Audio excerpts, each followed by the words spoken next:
Baseball is dead. Rest in peace. It's Monday, yes? The whole day. Yeah, my days have been thrown off since the All-Star game. The All-Star game felt like a weekend, and then you come back on a Wednesday, but it's a Wednesday, it's not a Sunday.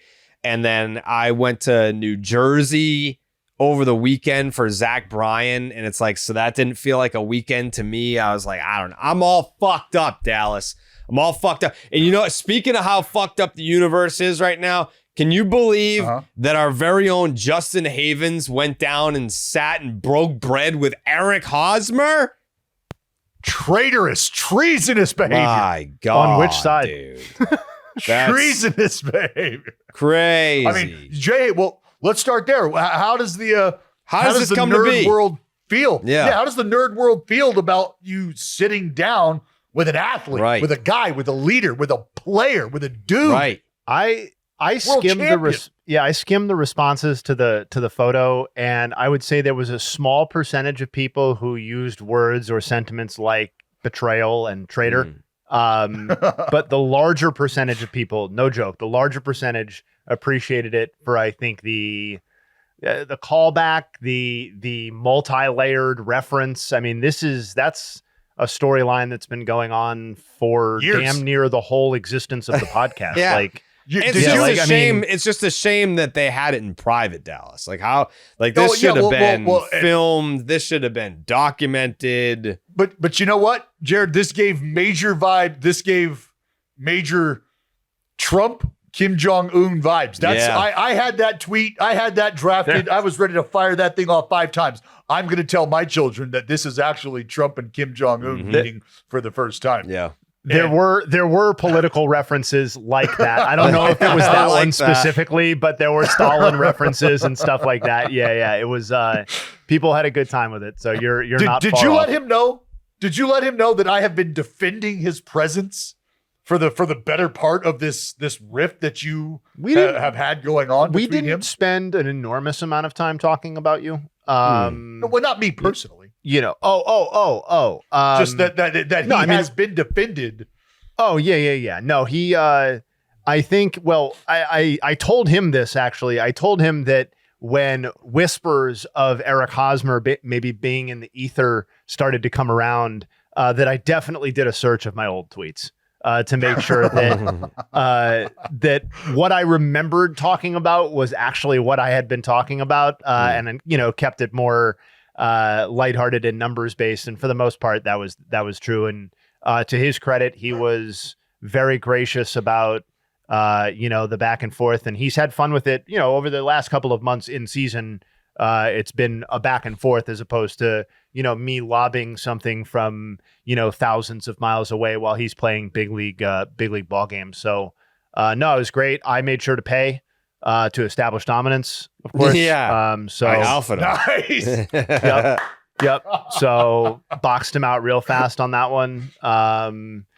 And yeah, he folded. So there was he folded very quickly, allowed me to pay for his espresso. So no, it was great. We sat and talked for like 90 minutes, talked ball. It was, at least in my opinion, he can say whatever he wants, I guess. I think he would agree.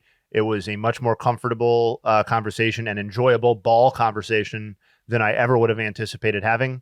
And no, it was great. And I hope that, in whatever capacity, it's the beginning of some fun as opposed to, just one photo. Interesting. Who took the photo? That's good to hear. No, some customer. I just asked. Oh, that's very nice. That's very nice. Shout out to that customer. I'm excited to see where this fruitful relationship goes. This is just the beginning of this. And if you listen to us back in the starting 9 days, this is where this rivalry began. I think Eric Hosmer wasn't privy to it until very recently, but the rivalry was birthed probably in 2017, 2018, around somewhere in there. It had its prime really before he even knew about it, which, was kind of funny. Yeah, it peaked before his awareness of it, for sure. Probably for the best. Yeah, but I mean, now it's nice to see that you guys have broken bread together. Yeah. You guys are enjoying some coffee together, and I think the sky's the limit in terms of where this could go from a content perspective. Oh, I have very high expectations. I think he has high expectations. And listen, buddy, I wouldn't be surprised if you yourself get a chance to meet Eric Hosmer one day. I have met him, but to meet him again would be special. A second time. Yeah. Sometimes the second time is even more special. Yeah, I agree. He did play for my Boston Red Sox. I met him for the first time in the dugout at Fenway Park. I think this was before Josh Winkowski kicked me out of it. But yes, very, very excited that this relationship is budding. Finally, after 8 years of watering, we finally see a little boop, little sprout That's of right. a flower. Oh, just a little guy. Yep. That's all it is. No, it was good stuff. Yeah, we have Jason Adam on the podcast today. Yes, also good stuff. Yeah, that was great. He was fantastic. Got to see him at the All-Star game. Unfortunately, we didn't know of each other. Well, I knew who he was, but he didn't know of my existence. So I didn't really get to meet him. I didn't want to bother him on the red carpet. But very exciting interview with Jason Adam today. All-Star Jason Adam. We have some things that we need to dive into today. A lot of positive happening. A lot of positive happening that we are going to discuss here on Baseball is Dead on this Monday. But before we do that, Underdog Fantasy is the easiest place to play fantasy sports. Playing their pick'em game is as simple as selecting higher or lower on player stats like strikeouts, total bases, home runs, and so much more. You can make entries of all baseball or mix and match across your other favorite sports. You can win up to 100 times your money, and it's a ton of fun. Dallas, you have a pick'em today? I don't know. Today or tomorrow? Jared, you're Yeah, on the I know. technically it's you on the schedule today. I don't Yeah. follow the schedule. I just do it every day. You know what I'm saying? Oh, Technically, okay. it's me on the schedule? Yeah. No. Today I am on the schedule, but Okay. my schedule is Monday to Friday. Like I just fucking do it, dude. Like I don't wait for Jayhay to be like, "You gonna pick him today?" I'm just like, "Hey, here's my pick him for the day." You know what I'm saying? Do you feel me on So that? you're almost inconvenient. So it's an inconvenient presence that Jay has to sift through at times. I think it's I got more it. along the lines of like I can't memorize an inconsistent schedule, so it's just like here's the pick. If you want it, you can have it. Oh, so you're not an elite adjuster. Okay. All right. That's fair. Make sure you sign up with the promo I code mean, Jared. That's Jared. I have a homeowner question for you, Dallas. Make sure you sign up with the promo code Jared. That's Jared to get up to $1,000 in bonus cash and a special pick on Underdog. That's Underdog Fantasy promo code Jared. So What do you got? This is on this episode of This Old House. actually, there's a lot happening in this house. So I told you how in the bedroom we have the flying squirrel. Flying squirrels. Flying squirrel is Yep. in the ceiling. And that's mice. not a move that you do in bed. That No, is I an do. actual. No, it's both. Okay. Yeah, a little bit of both. The basement, we had mice. We on the first floor, we had the sugar ants. Just like 1,000 sugar ants were on the first floor. And now on the second floor, the media room bathroom, hornets. We have hornets in the bathroom. We talked about this, didn't we? Yeah, so no, this is just like you talked about the house. This is not the homeowner thing that I need to ask you about. So Okay. my next door neighbor over here, right, Ooh, sends me a text all right. message and complaining about sap getting on her car Sure. from a tree that is on my Your tree. property, but the But branches growing onto their property line. Yes. Got to take care of that. So I looked it up and I can grant her permission. I mean, like you can trim the branches Trim if you'd the like, trees. but I personally am not like responsible for trimming that. Correct? If she has brought it to your attention, Yeah. you can give her the option Yeah. to do what you just said, Yeah. which is, hey, if you want to take it to the line so that it's on my side and it is not encumbering your property line, Yeah. by all means. Yep. I don't think that's something that I'm going to take care of readily myself. Yeah. But if it is absolutely creating a hazard or an issue for you, by all means, feel free. That's what I Because did. they can't do is, Great neighbor. and what they can't do is cross your property line. They can't come do hedge work on your property. Well, But that's if there's also an fine. understanding. So again, it sounds to me like you're just being a great neighbor in terms of I'm the best communication, neighbor. which is Yeah. It's just, hey, Jared, I got a bit of a problem, man. I got this sweet whip outside, but it's getting a little sappy. man. Yeah. It's getting a little sappy, and I'm noticing that it's coming from your tree that's hanging over into our property? Is there something we can do about that? And you say, you know what? We're probably, I'm not going to take the trees out, but if by all means you wanted to just remove the branches that are causing these issues on your side, please take care of that. Please knock it out. And they should look at you and go, fantastic, man. Have a great day. Hey, have a great weekend. Hope you enjoyed the All-Star game. Right. And then that should be that. Right. Well, the implication is, well, you should cut them for me. You should have someone, you should pay someone to cut these branches for me because I can't afford to do it. It's like, well, I'm not going to do that. I think where I could reason with this person is, I think I want to do my backyard. If I have someone cut down trees in my backyard, I'll just throw that on the end. But like, I'm not prepared to do that right now.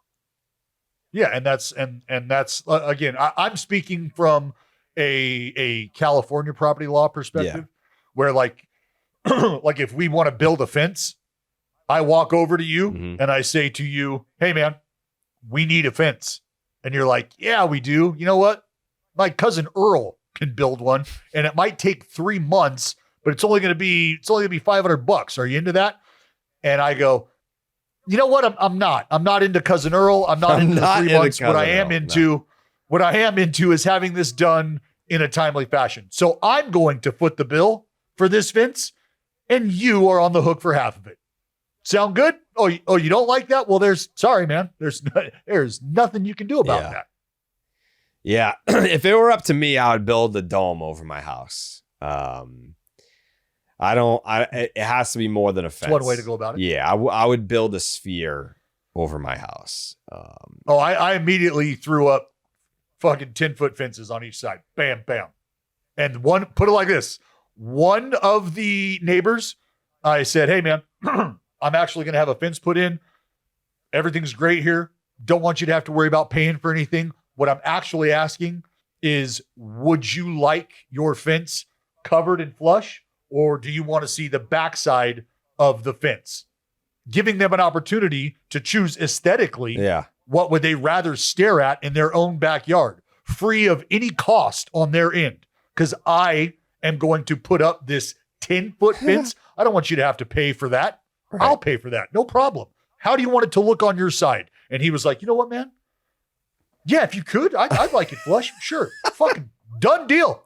Done deal. The other neighbor was like, oh, no. You know what? I think we can go about this in a different way. And I think and I just listened to them and I go, well, that side's getting started in 2 days. And when they're done with that, which should take about 3 days, we're coming over to the other side. Yeah. So this is what you can prepare for. You'll be getting the backside of this fence.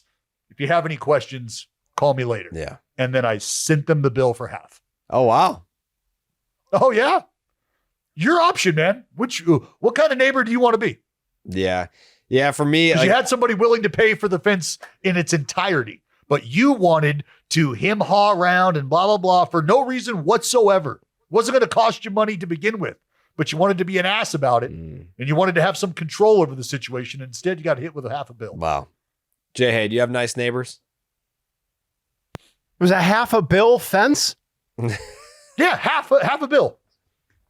So $500 million. No, $500 million. Half the yeah, I got nice neighbors. Although the hedge story reminds me that I had a similar situation going on where I have like a holly tree on the side of my property that sits on mine, and then the branches go over. Kind of sounds like what you're talking about. And I had not cut those or trimmed those 1 centimeter since I bought the house. Yeah. Which was 2021. And then I think my dad and my father-in-law came over at different points in the same week and were like, huh, your neighbors haven't said anything about that? Like that would probably annoy me. And I was like, no, they haven't. And I like it that way. So I'm not going to do anything about it. And then like 1 week later, the neighbors had trimmed their side right off, hadn't asked, hadn't said anything. And I respect the passive aggressive move because I would have said, yeah, go for it. Just like Dallas was talking about. So that's, I did have an instance where the nice neighbor who I'm talking about, who was like, yeah, man, just give me the flush side. If like, seriously? Yeah, fuck yeah, I'll take that. because our interaction has been so positive and so good the entire time, he actually had some bamboo planted because he has a pond on his property and we have a pond on our property. We live on the water.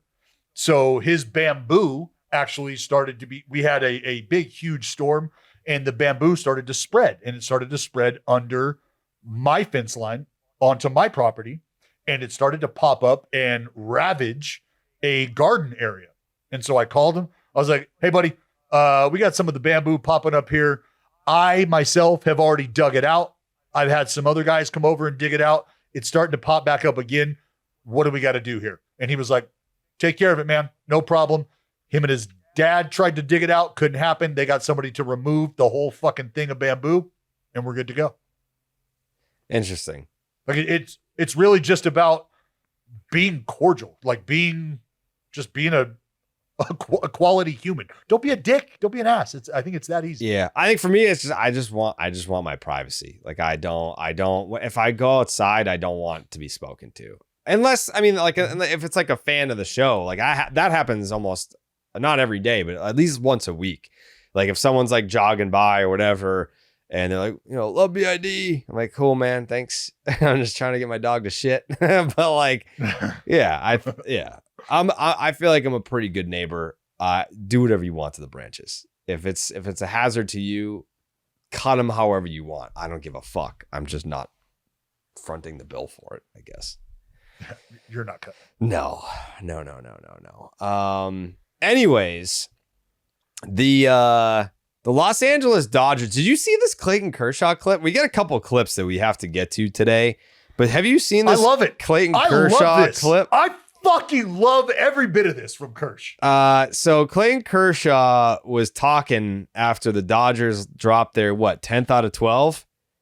Yeah, it's not been good. No, it's not been good. He was throwing shit in the dugout. But this is Clayton Kershaw after the game. Season sweep by the Brewers. I don't make anything of it. They beat us. We need to play better tomorrow. I don't have much to say. I'm going to get myself in trouble. So let's just call it. Thanks. All right. Just walks through the sea of reporters. He's like, listen, if you guys keep asking me questions, I'm going to say something I'm going to regret. I'm going to be, through all the clickbait headlines, people are going to run with it. Do you wish more athletes would do this? I mean, at least for our sake, I feel like we want more athletes to say things that would get them in trouble because it's fun to talk about. But Kershaw recognizing I am pretty pissed off. The situation's not great. And if I continue, I'm going to say something that I'm going to regret. This is more than acceptable and more than okay for a guy of Clayton Kershaw status. Jacob Misiorowski, however, if the tables were turned here, Jacob Misiorowski could not respond this way. He would not be granted the grace should he respond this way. And it is absolutely because of what Clayton Kershaw has done in the game and what Mr. Misiorowski has not done in the game. Again, I just use his name because that's who they were playing. And that's one guy starting out his career. And that's another guy who is, feet away from touching home on his career. And for Clayton Kershaw, with everything he's done, all the time he's given to reporters after games in tight spots, blah, blah, blah. If this is the first time or the one moment where Clayton Kershaw has been less than gracious with his time after a game, and this is as bad as it is, him telling you, we're going to cut it short here because I don't want to say something I regret. Yeah, what's for lunch? More than okay with this because Clayton Kershaw understands where he's at on the clock, right? And what's ahead of him, which I just alluded to. Feet away from touching home on his career. He just got the legacy vote from Rob Manfred to join the All-Star game for seemingly the last time. And if that is all true, winning the World Series, as we all know, has been and is still the only thing on this dude's mind, and it's been that way for a very long time. So if he sees his team slipping, he understands what the rotation is not giving his team, which is a real chance to win baseball games every 5 days, then he's going to feel a certain way about it. And he's going to feel a certain way about it because he's a leader in his own right, and he's also not performing up to his standards, whether that's something we understand because he just doesn't have the same stuff and isn't the same dude. That doesn't matter when you're a competitor of this nature. You don't care about that. I also think there's something to the idea that like in year 18, like it's the reporter's job to ask that question or a version of it. It's also totally fine for Clayton Kershaw to zoom out and be like, I'm not taking anything from 3 games and I don't give a fuck. This says nothing about us versus them. They don't own us. Right. We're the World Series champions. Like I'm good on that because like we don't have to create a narrative following every single series conclusion. As a player, you don't have to feed into that, I don't think. So like, yeah, I think but to answer Jared's initial question, no, I would hope that almost no one does this. This is cool that Clayton Kershaw did it, or it's noteworthy that he did it once. If this is all people did, it would suck.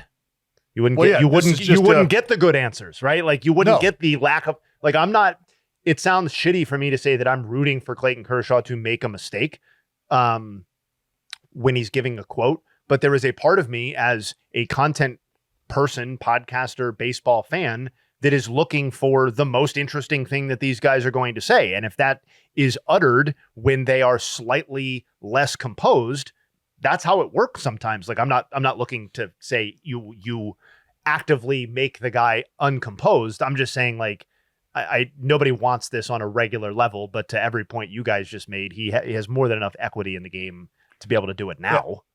Yeah. And Jay, along the lines of what you're saying here, I do not want this to become a trend, right? Where guys are just like very dismissive of questions because they've seen other guys be dismissive of questions and then just almost like a mild crash out.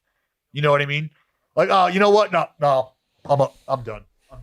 And it's like, hey man, you went 5 1/3, you gave up 4, the bullpen came in and like this wasn't a nut cracking question here. We're just trying to do our job. And it feels like what could happen quickly, especially with how some of these younger players handle the media. It might seem like some level of clout that they're after to be able to crash out on an interview like that. Could this be, right? Could this be a motivating moment? Like if you're in that clubhouse, let's just call it what it is. There are a lot of guys in that clubhouse that are financially secure and taken care of, and they've already won a World Series title or an MVP. They have the hardware, they have the money. Is there a world where Kershaw is seeing complacency, and because of the losing, maybe the thing that he doesn't want to say is him calling out his own teammates and getting into trouble that way?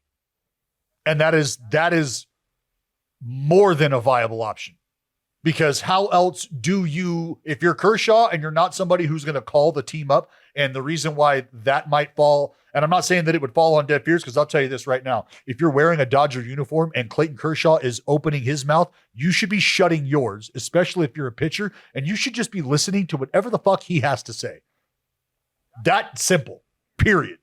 From there, how does a guy like Kershaw motivate his team without bringing the boys up and making a big deal of this? Like, are we really calling a team meeting? We just dropped 3 in a row. Is it the end of the world? And that's what his reaction is telling you is, no, it's not the end of the world. But if you for 1 minute think that this shit is acceptable here, well, then we need to have a different conversation. And right now, me being able to have that conversation doesn't seem real without me saying something I shouldn't say. So what I will do is tuck it in, and we'll talk about it tomorrow. And when his teammates see that clip walking into the clubhouse today, yeah, they're like, oh, fuck. There's a little different feel. Yeah. There's a little different feel, because now you're walking. It's like being told you're going to catch that ass whooping when dad gets home. Just wait till dad gets home and you're like, oh, fuck. You just happen to fall asleep maybe, and dad got home late, and you think you've dodged it, and you're at the fucking breakfast table the next morning crushing your Cheerios, and you hear that door open, and you're like,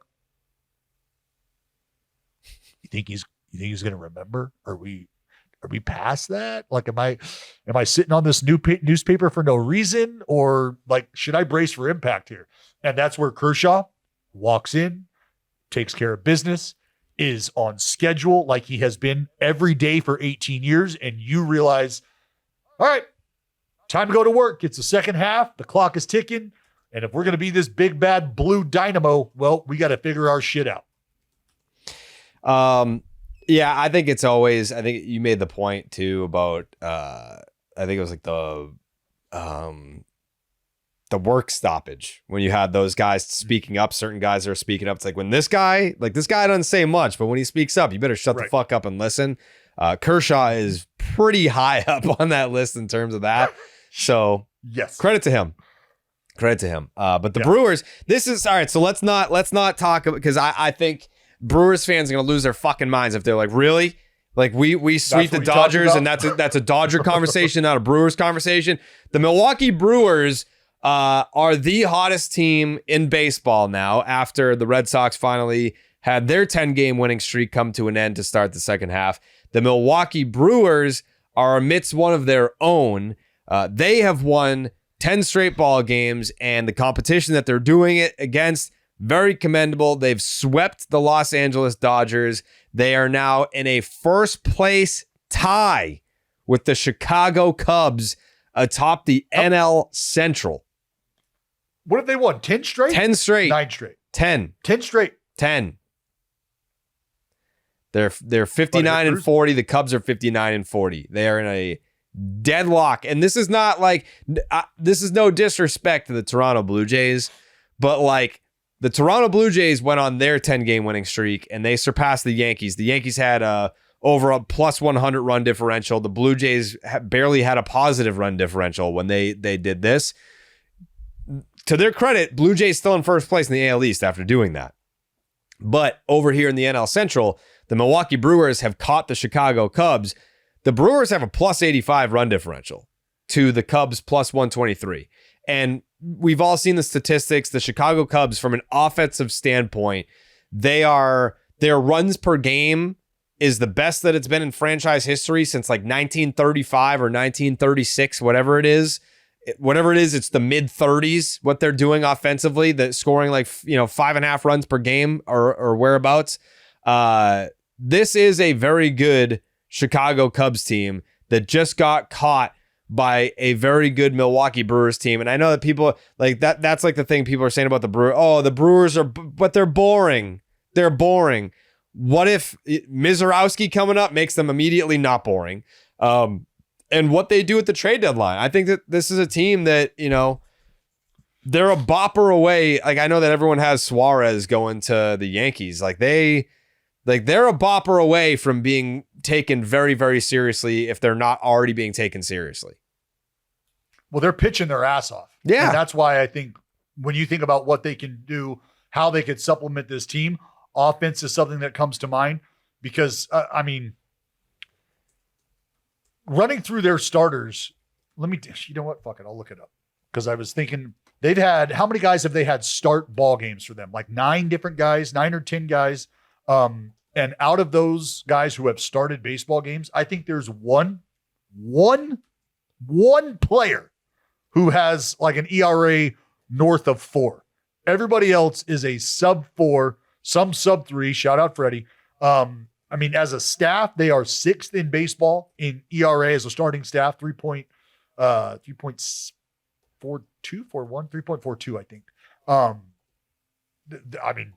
So when you talk about where the Brewers are going to go or what do they need to continue the run, I think they're going to be kicking the tires offensively. Jayhay?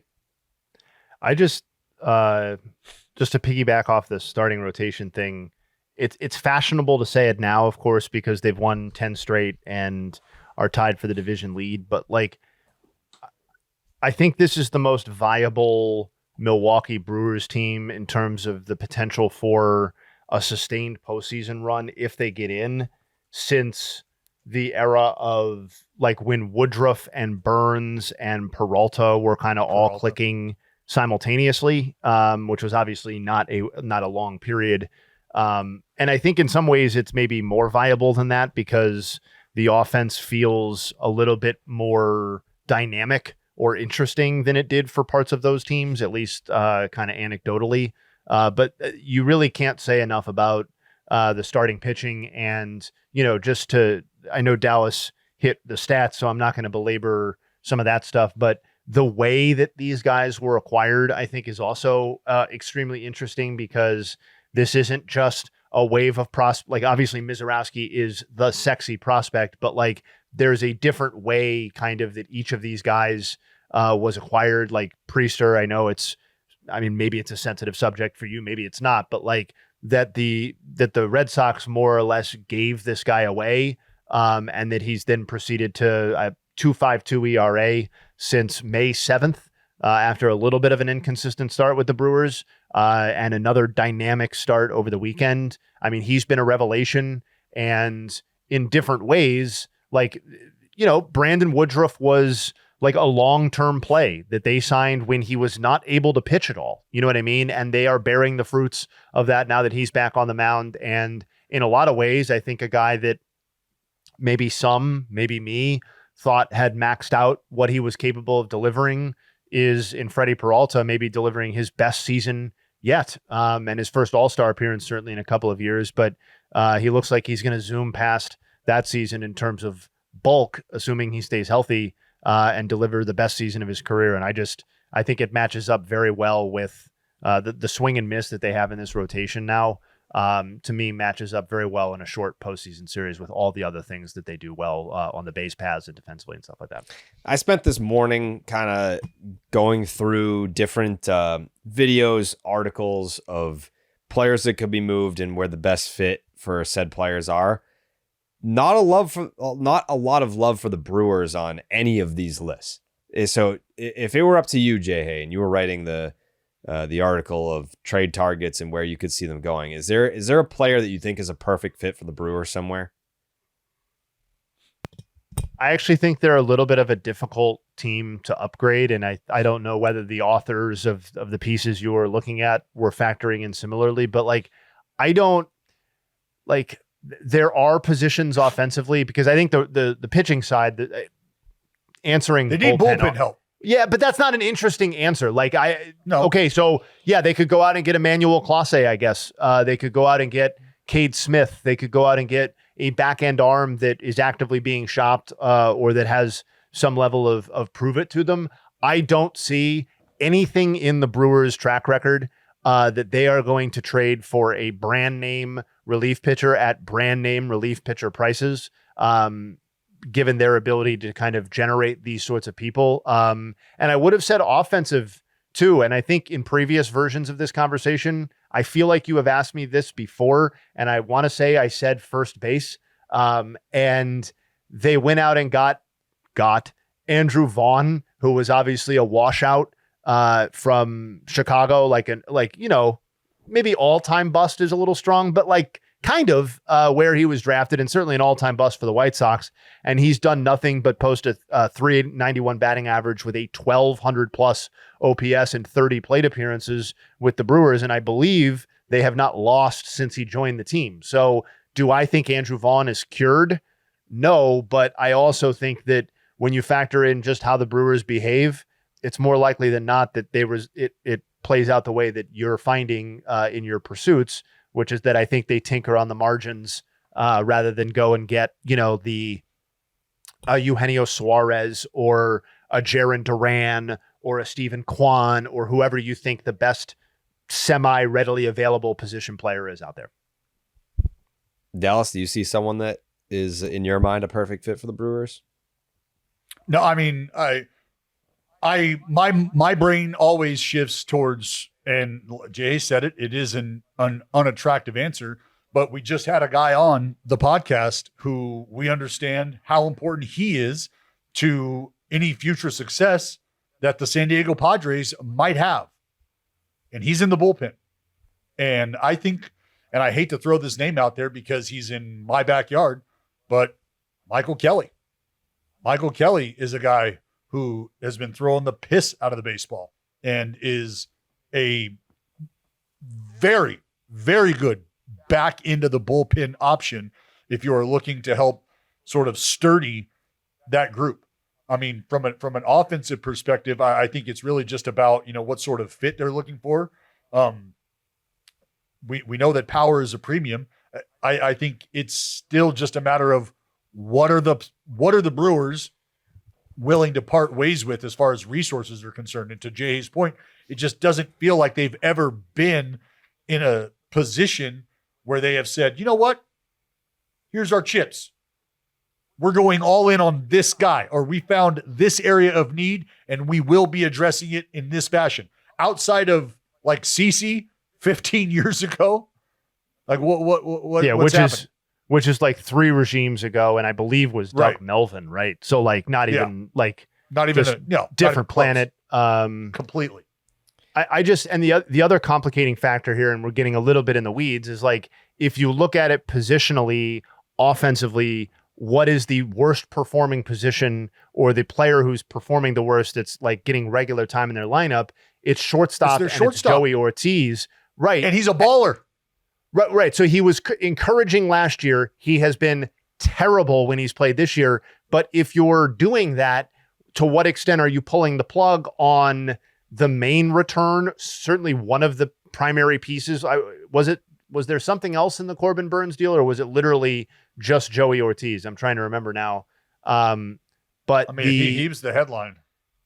Yeah, it was with DL Hall, who obviously is not contributing currently at all. So, like, are you pulling the plug on the main return for Corbin Burnes? Maybe they have the stomach to do that. Maybe this team is too good that they can't have a guy with a 550 OPS. But then even if you come to that conclusion, I'm not putting you guys on the spot because I have looked around a little bit. Who is the shortstop you're going out to acquire, who you're going to like, who is a meaningful upgrade on your hopes for Joey Ortiz? Well, I don't think that person exists. No, because you know where I would instantly start to think about is like a Rocchio. Right. Sure. But like similar player though, right? Yeah. And like, are you going to pay what it might take to get a guy who has been just as shitty and also has years of control and Cleveland probably likes and stuff like that? So it's like, to me, like there's no veteran or proven option that you can go out and get as a shortstop that makes this team better than what I think they're better off just rolling the dice on. So yeah, if they make no acquisitions to improve a team that's like very dynamic, I think that would be shitty from a morale and fan base interest standpoint and a locker room standpoint, I would have to imagine. But I think they can kind of come close from a cold, calculated front office standpoint in justifying a mostly stand pat approach, even if that's not fun. One guy I did want to shout out in the Brewers conversation is Quinn Priester, who dealing. He's made 13 starts. He has 5 appearances out of the bullpen, but it's 13 starts for him. 94 and 2/3 innings. 80 strikeouts. It's a 3.33 ERA. It is a 3.96 last 4, he's got like FIP. a 2.2. He went 6 shut against the Dodgers. I want to say that was Friday night. 10 strikeouts. So, I mean, this is a dude. He was a first-round pick for the Pittsburgh Pirates. Was flipped to Boston for another former first-round pick, Nick York. Nick York is still with the Pirates, and then the Red Sox said, you know what? We have so much pitching depth that we can afford to flip this dude for a draft pick, and that's what they did. And he's found quite the home for himself with the Milwaukee Brewers. He's 8-2. It's a 1.5 WAR. Like he's doing it, and he's only 24. You know, for a kid that was a first round pick. That and I interviewed him last year, kind of asking him like, you know, is there something that you feel like you've unlocked? And he was speaking very confidently about things that he was doing in the Red Sox minor league system with their AAA affiliate. And he was pretty confident that he was getting close, and here he is doing his thing for the Milwaukee Brewers. So it's been fun to watch. This Ronald Acuña Jr. throw, Jesus Christ. I know that like a lot of the conversation became about, oh, why didn't he slide? Dude, he from the right field corner to make that throw on the fly, flat-footed. This is where we get into, you know, like you haven't played baseball before. If your first take is he should have slid, you have to not have an appreciation for Acuña throwing that ball flat-footed from the right field corner on the fly to the third baseman is insane. I understand that there's been throws that maybe had more gas to them. Like, you've got the Jose Guillen throw, you've got the Ichiro Suzuki throw, you have the Yoenis Cespedes throw, you have the Vladdy Sr. throw. Those throws, Roberto Clemente, like these guys had cannons. Yes. And I understand that like some of those plays are also they're also very impressive. But what Acuña did, just because it wasn't, a frozen rope and it had some loft to it, doesn't mean that it wasn't one of the more impressive throws in the history of Major League Baseball. He threw it 300 feet in the air. Like in a game. Like just ask yourself how many games that you've watched where that's a play that can unfold. Yeah. You know what I mean? Where a fielder, the outfielder, is going to catch this ball and 300 feet away, he's going to drop it on a dime to get the guy out. The only other time I've seen something like this was when I did it to you at the celebrity softball game in Malibu. I was just you throw in from the outfield. Yeah, I was flat-footed, and you just stuck your glove out. And you were like, put it right here. And I was like, all right, fine. And like, I did it. So like, I know what it takes to do something like this. And there's not many people on this earth who can pull it off. Me, Mookie. Mookie had I think it was in Tampa. He was with the Red Sox. It was in the right field corner. Mookie had a throw like this. Now Ronald Acuña Jr. joins the club with me and Mook. I think about a throw that a lot of people forget about, don't remember, but Ramon Laureano made a play in Anaheim. Yeah, I remember that. In Anaheim, where Justin Upton hit a ball that should have never even been caught.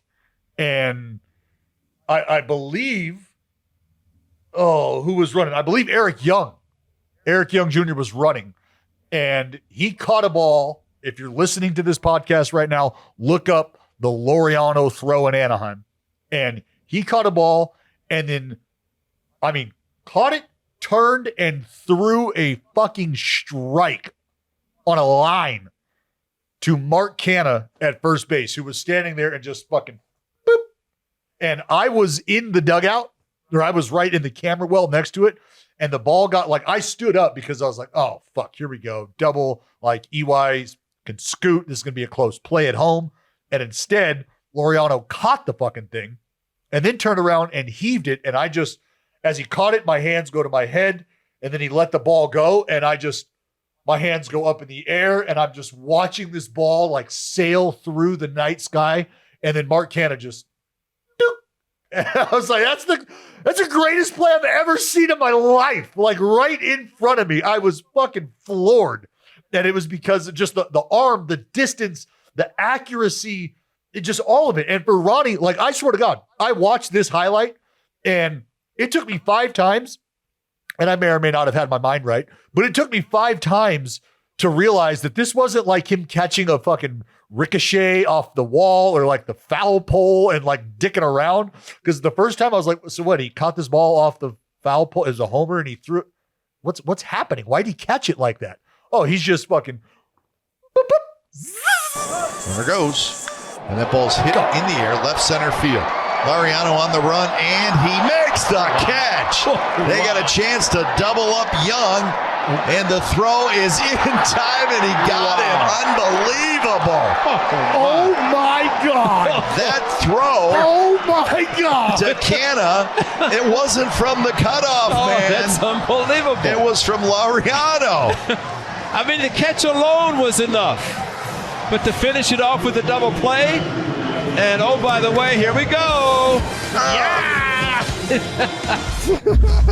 That was incredible. He did a fucking 3-foot shuffle with the crow hop, but you could tell that it was about to be launched out of a cannon. It looked like a t-shirt cannon set to the highest setting. He was trying to get into the third deck. Dude, I swear to God, I thought that ball was going to take out the popcorn guy in the fucking mezzanine level. Yeah. Like there was no way that ball was coming down. Yeah. And it just fucking beep. Yeah. I don't know who was that on the top step of the dugout that was just like touchdown. There was someone. Was it Derek Norris? Is that his name? Was it a player in the dugout? Because I don't know what shot you saw, but like if you look to A's the far dugout. left, that's okay. Yeah. Because the far left of the A's dugout, that's me standing with my arms up, like just fucking losing my mind. And Was that his name? Lucroy The came off. catcher, Derek Norris? Yeah, Derek Norris was a catcher. I think that might have been him. Anyways, yeah. We've seen some No, great catches. no. The Acuña catch is up there. That was all time. Jayhay, did you have a take on it? Yeah, I just thought it was cool that for a guy who has been so dynamic in so many other ways, like, it's certainly arguable, but, I think that's going to be the most memorable play that Ronald Acuña has delivered so far in his career. Singular play. Some people were citing playoff homers. That's fine. That might be true if you're a Braves fan. I think as a national baseball audience, that's the most memorable single thing that Ronald Acuña has done so far, which is wild for a 40-70 MVP. Well, you remember the throw, and then I think I will always remember the fact that and just because of the injury history, his first swing back off the IL for the second time is a fucking bomb. Yeah, it's pretty sweet. I wanted to hit this clip. I sent it to you guys this morning because I was like, I saw it on TikTok, and I was like, I don't think the fellas are on the talk, but this is Dee Gordon. Yeah, wow. This is Dee Gordon, and I don't even know what podcast this is. The Raw Room? I don't know. But this is D. Strange Gordon implying that Major League Baseball told him to throw the batting title in 2015 so that Bryce Harper could win the Triple Crown. And because he refused, that's why he got suspended for PEDs in 2016. Here he is explaining it. Look, I got suspended in 16 for steroids. Look at me, King.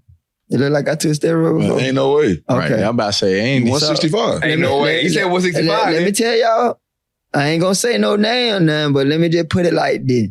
2015, they told my little black ass, don't win that batting championship.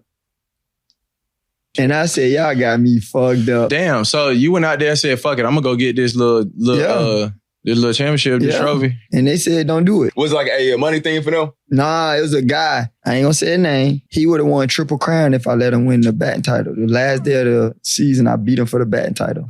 I went 3 for 4 with a home run. I'm trying to see I ain't saying King can say it. I mean, it'll be easy. If it's what I'm thinking of, it's Washington 2015. he won MVP that year. They didn't like that. They called me a week before. They didn't like that. And I was like, man, I'm from Avon Park, bro. I'm from You hear me? He said, I'm from Avon Park. Do you have? So look, I got suspended. That's D. Gordon Strange claiming that some anonymous individual from Major League Baseball said if you win the batting title and you cost Bryce Harper the batting title, then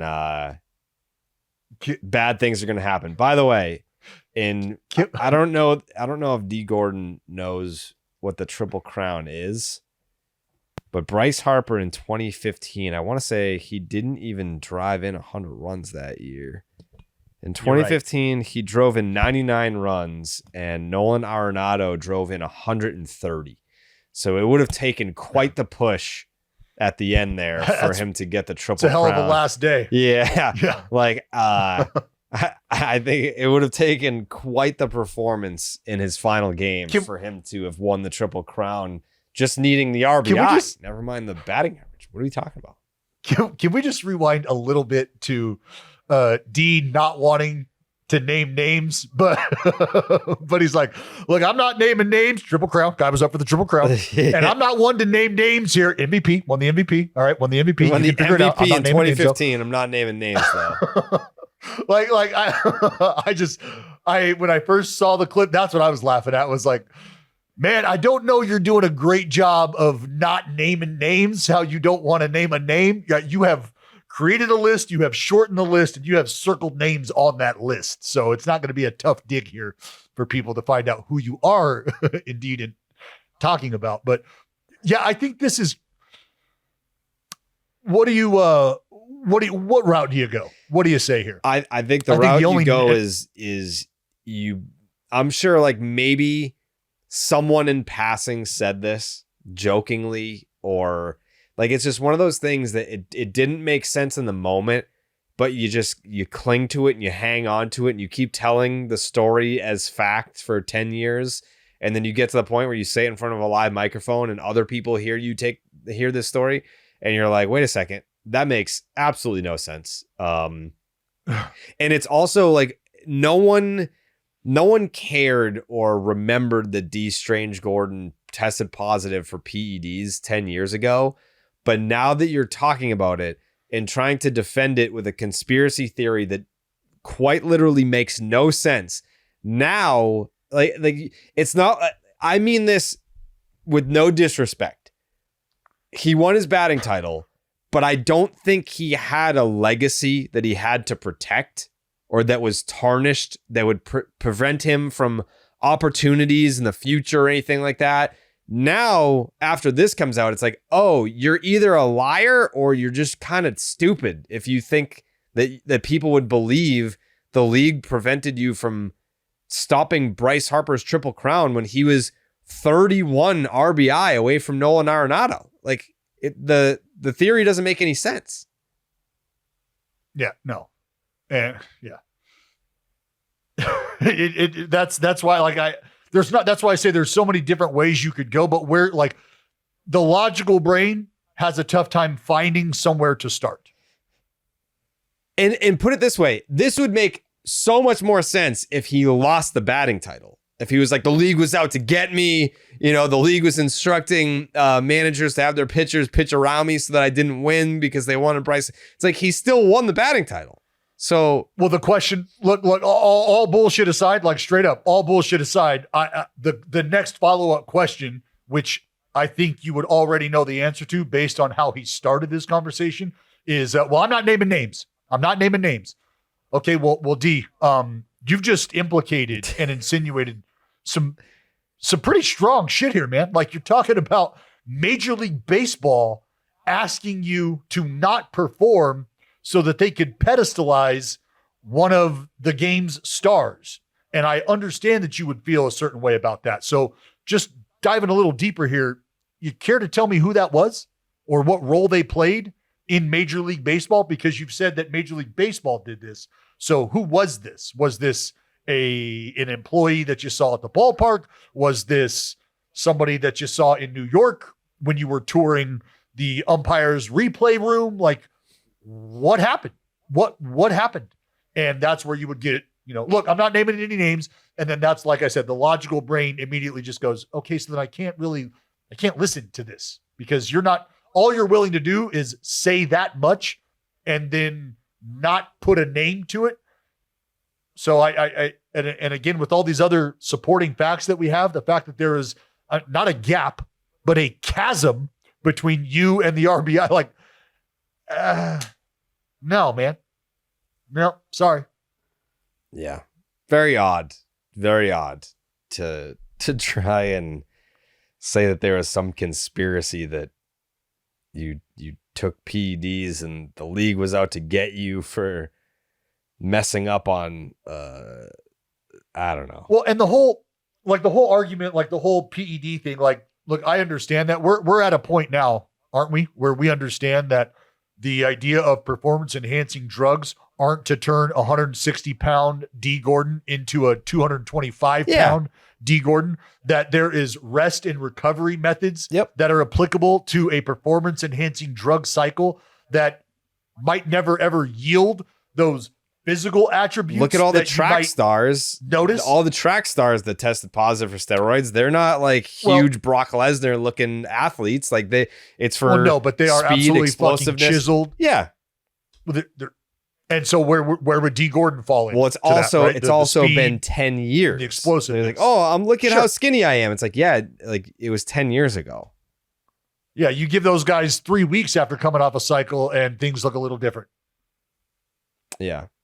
And again, I don't care if people take PEDs. I really don't. Right. And like that's not the conversation here at all. No.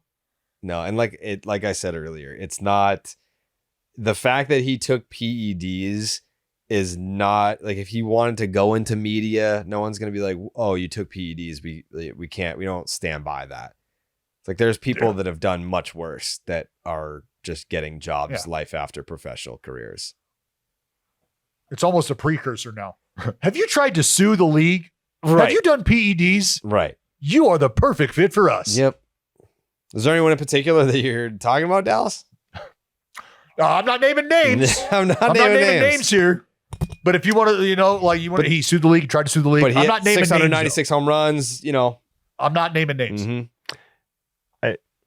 It is interesting, as I was doing a little poking around for this, I found a quote from Bryce Harper, actually. They got a quote from Harper after D was suspended. And Harper said, and was asked the question, should he be considered the reigning batting champ because of Gordon's actions? Harper said, I lost the batting title. I lost it completely. I was hitting like 345 with 3 weeks left or so. I completely lost it. It has nothing to do with that. You've still got to hit the baseball. You've still got to perform. And he did that. I completely lost the batting title last year. So that's all behind us. Not for nothing. I just think that's interesting given the accusations that are going the opposite direction 10 years after. Interesting. Yeah. That was crazy. That took me by, I was taken aback, to say the least. I was way more taken aback before I pulled up the reference page and looked at Harper's RBI, though. Right? I was way more compelled when I thought that this might have some juice to it, and the league was plotting, like, as opposed to, Dee Gordon hallucinating some story that a guy told him. Also, Bryce Harper is not the type of guy that would piss and moan about something like that. Like, you're talking about the dude that was openly rooting for the Nationals in the World Series when he left. And like, I'm sure there were plenty of people being like, man, I bet Bryce Harper is kicking himself for leaving the Nats. And then they immediately win a World Series without him. Like, he was like, no, like, these guys are all like former teammates of mine. Like, they're friends of mine. Like, I'm happy and excited that they won the World Series and happy for the city, He's just not that kind of guy that's going to be jealous or bitter or whatever. Good dude, that Bryce Harper. Big fan. Quality human. Sounds like D could use some better help. Sounds like he has some demons that he needs to get out. And luckily for all of us, Baseball is Dead is sponsored by BetterHelp. Workplace stress is now one of the top causes in declining mental health, with 61% of the global workforce experiencing higher than normal levels of stress. To battle stress, most of us can't wave goodbye to work, but we can start small with a focus on wellness. A holiday is great, but it isn't a long-term solution to stress. Don't forget that therapy can help you navigate whatever challenges the workday or any day might bring to you. With over 30,000 therapists, BetterHelp is the world's largest online therapy platform, having served over 5 million people globally. And it works with an app store rating of 4.9 out of 5 based on over 1.7 million client reviews. It's convenient too. You can join a session with a therapist at the click of a button, helping you fit therapy into your busy life. Plus, switch therapists at any time. As the largest online therapy provider in the world, BetterHelp can provide access to mental health professionals with a diverse variety of expertise. Unwind from work with BetterHelp. Our listeners get 10% off their first month at BetterHelp.com/baseball. That's BetterHelp, HELP.com/baseball. Thank you to BetterHelp for sponsoring today's podcast. They do great work. I've talked to many, many listeners who have come up to me at ballparks around the country who have said that they have tried BetterHelp. They've been working with BetterHelp for quite some time. And that's always very encouraging to hear. So shout out to BetterHelp. They've been a great partner. Tarek Skubal, who I got to see him at the All-Star game, Dallas. Did you say hello? Sure did. Yeah. Did I meet him? I met him before you fucking idiot. Me and Tarek go way back, actually, before you even knew who he was. That's quite often that happens. Dallas would be like, "Oh yeah, that's my best friend, brother. I love him." But then, like, at the time that I met them, he's like, "Who the fuck's that, brother?" It's just he's one of those guys. They call him Dallas the Clout Chaser. That's what they were calling him in Atlanta when I was on the red carpet. They were like, "You still with that clout chasing bald fuck Dallas?" And I'm like, "Listen, it is what it is. He's good at what he does. He just happens to, latch on to studs balls like Tarek Skubal, who on Sunday Night Baseball helped the Tigers. I said this after 10 wins. I said it after 20 wins and 30. I love following that milestone. First team to 60 wins, the Detroit Tigers, who I follow some Tigers content creators for a team that's kind of outpacing the rest of the league. You're the first team to 60 wins. You've got plenty of Tiger fans that are like, all right, well, we need like the shiny toy at the deadline. And I agree. I'm not saying that, if you have the best record in baseball, it's not time to just fall back and say, well, we're the best team in baseball. We don't need upgrades. If you can go out there and get upgrades, then by all means. Is Eugenio Suarez an option for Detroit? I feel like that's it's just a foregone conclusion that A, he's going to the Bronx, or B, the D-backs are going to play themselves into a situation where they can't trade him. And I saw the tweet from Bob Nightingale yesterday. Bob Nightingale said it would be the first time that a player with at least 35 home runs has been traded in season. Really? Mm-hmm. Well, is it going to be the first time? Because how far are the D-backs out right now? 5-ish? From the division? From the division or the playoff spot? I think from the... they're not even a conversation in the division, 8. Are they? Eight back in the division. Yeah. And in the wild card, I want to say it is 5. It is 4.5.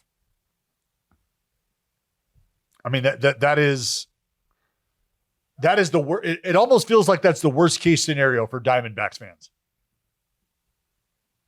Because you can play yourself into a situation where you don't move a guy who could very well net you something to bolster whatever it is you think you have going for the future. Or you could play yourself into a situation where you don't get what you need for the future. Like, so you have a Eugenio Suarez and now he's gone and you're no longer making that charge. Or you do have Eugenio Suarez, but you haven't been able to win quite enough to be able to get to where you want to be. So great, you have Eugenio, but you have nothing else. We're not going to the postseason. We tried hard. We kept everybody in place because we weren't in a position to go out and try to acquire.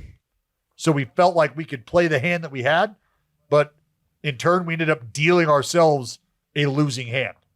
And it sucks to think that his success could be a part of that.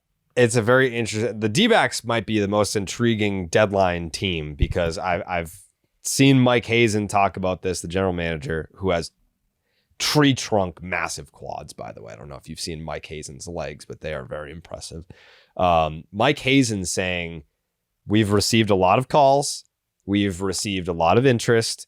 And in the early stages, there will be teams that they don't even know what they want to do. They're kind of just calling up to see like who's available, give me a feel for what it would take for certain guys. And the D-backs themselves, while fielding these calls, are also saying to themselves, well, what if we win 8 out of our next 9 and we're a game and a half out of the wild card? Like then like all these conversations that we just spent the last 2.5 weeks having, they were pointless. Like we're still in this thing. And so I want to ask you, Jayhay, you're Mike Hazen, and just take it reality based as far as today. You're a 500 team. You're 100 games into the season. You are 50-50. You're 4.5 back.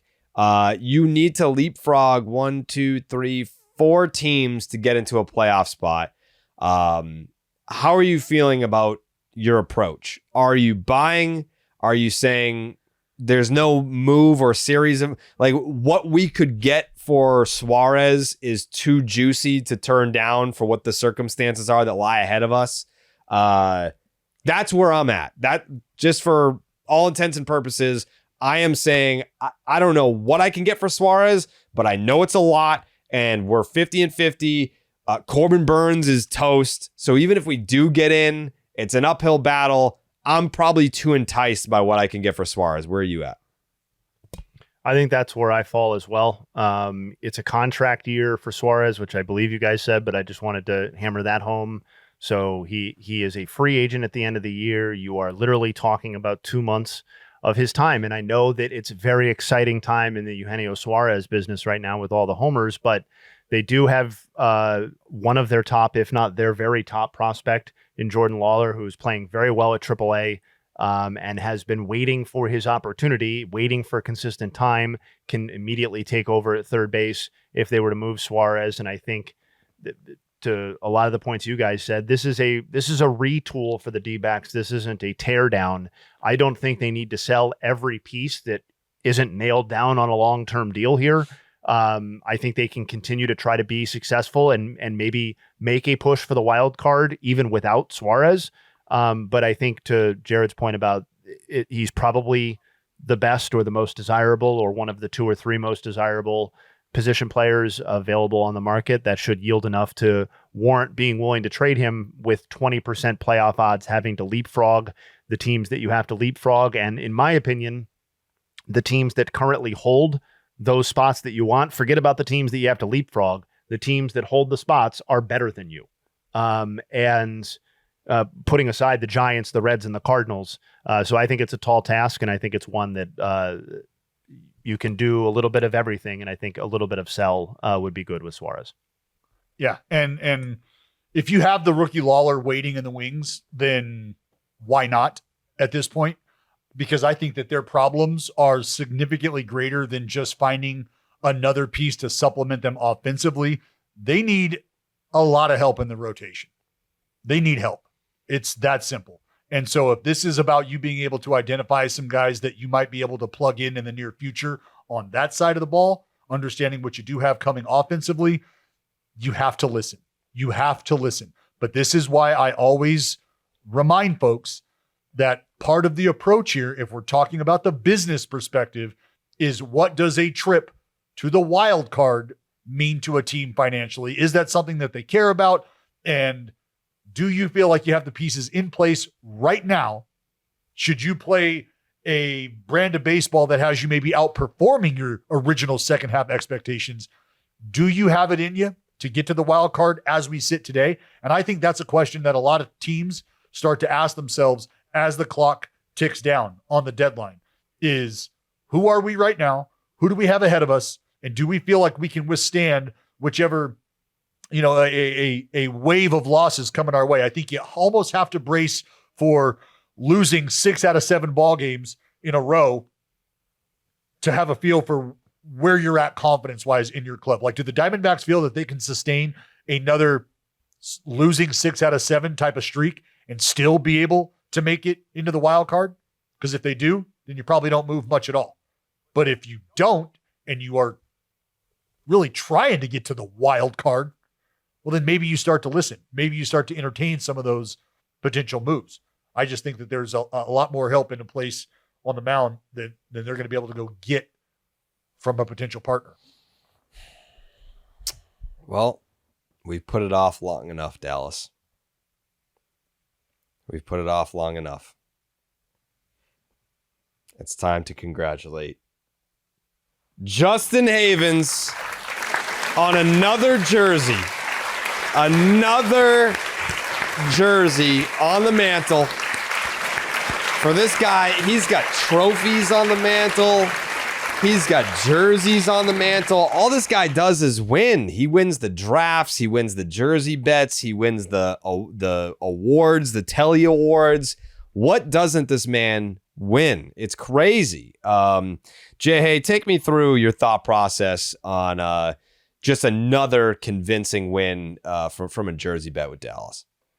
Oh gosh, just once again, so many people that I want to thank. We'll get to that later, but you start with Gavin fucking Williams. Well, That's who you can start with. Jesus Christ. I will start with him. What a performance on Sunday to seal the jersey bet. I believe I saw I believe Elias had that it was the first start featuring 11 or more strikeouts in a potential jersey bet clinching start. Yep. In MLB history. So you had that going for him. But yeah, no, I mean, it was when I saw his eyes, those addict eyes go wide at the thought of A's and Guardians series bet with a jersey on the line. I said, you can't say no. This is a little unfair. I feel a little bit like I'm taking advantage of somebody with a problem, but in the end, I'm still ready to continue to take advantage. And no, this was great. The Jose Ramirez jersey is going to look really, really nice. And I know Dallas keeps trying to get that Rooker jersey, and maybe one day he will get it. But yeah, no, Joe Ram, Raleigh, we're going to have Soto. I said this is going to be a classic case of, success costing you, because I'm going to have to buy a new house that features a recording studio with more wall space to accommodate all my jersey bets win. So no, Dallas is very gracious. I believe he said that he was going to get that in the mail this week. Yep. So I'm very excited. Obviously, Joe Ram, that win is very special to me. So I would love to have that as soon as possible. Of course, as a classy man, would deliver such a win in Dallas, being the classy person that I'm talking about. Mm-hmm. But yeah, no. It was the A's. So yeah, I'm going to take that bet. Guardians got it done. Sunday, I thought it was going to be a little bit more dramatic. I thought it would be a little tighter with that pitching matchup, but it wasn't. Gavin Williams, they don't call him Gavin Pedro Williams for nothing. Wow. I mean, they are saying it was. I was legitimately at one point early in the game, because it happened a lot. I was like, "What the? Are you fucking?" I texted Jayhay. I was like, "Who the fuck does Gavin Williams think he is right now? Like, this is incredible." He punched out between Butler and Rooker. I think they had 8 of the 11 punch outs, but he tied a fucking career high in innings pitched. Was 1 strikeout away from tying a career high in strikeouts with 12, finished with 11. Yeah, so a pretty nice time for him to show up and just deliver his best performance ever as a major leaguer. That was really nice of Gavin Williams. It was well timed, and it was very special for me, additionally, because 3 generations of Havens got to watch that together. And when I turned the game on, MLB TV defaulted to the Guards broadcast, and I said, "Oh, no. We're going to take this one in the way it needs to be taken in," which was with old DB on the call. And, my mom's like, "Which one's him? Which one's Dallas?" And she's doing that. And I'm like, "It's the guy with the much deeper voice, the guy that I podcast with." But, it's whatever. No, so we watched that. And so watching him call his own demise, in a sense, was poetic. And my whole family got a big kick out of it. And unbiased. You were unbiased. I remember one line where I think you said that Gavin Williams had been steps ahead of Brent Rooker all day in terms of pitch sequencing, and I don't think you'd completed the sentence before that Brent Rooker at bat was also over. The curveball. So, you fucking punched him out on a curve. And I swear to God, I was just like, I could feel myself. I was like, why are you doing this right now? You know what you're about to fucking wear on Monday. You know what's coming. But for the people watching at home, for the people listening right now, that's who I'm here for. All right?